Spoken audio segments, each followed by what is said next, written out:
sanadka markuu ahaa 2008 wuxuu jiray dayax-dal nolosha 14 sano wuxuu ahaa wiil dhalinyaro ah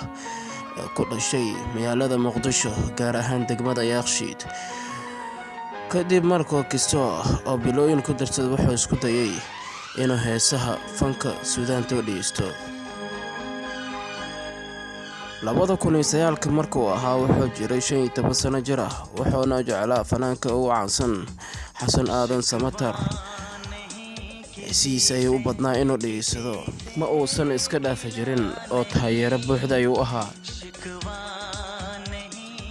2015 markay ahayd wuxuu jiray 21 sano jir ah wuxuu isku dayay inuu fanka ku biiro sidaas darteed uu ku biiray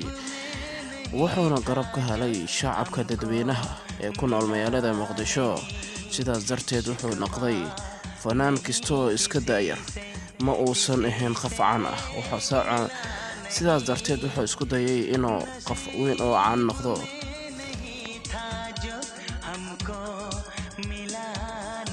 2016 markay ahayd wuxuu jiray 22 sano jir ah wuxuu soo qaaday 5 hees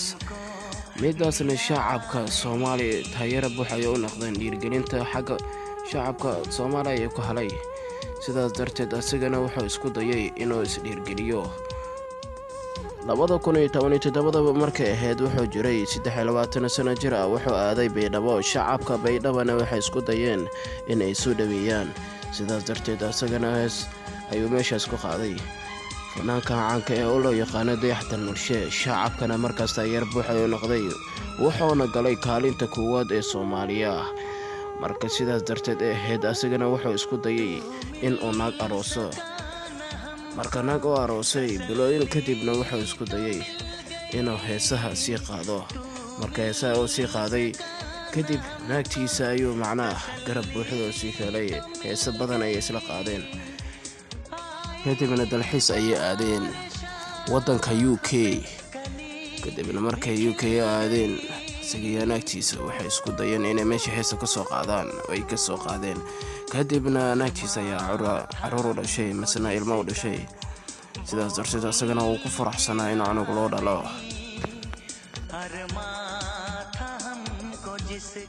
sanadka markay ahayd 2018 ayuu wuxuu isku dayay cunugiisa inuu xaflad u dhiyo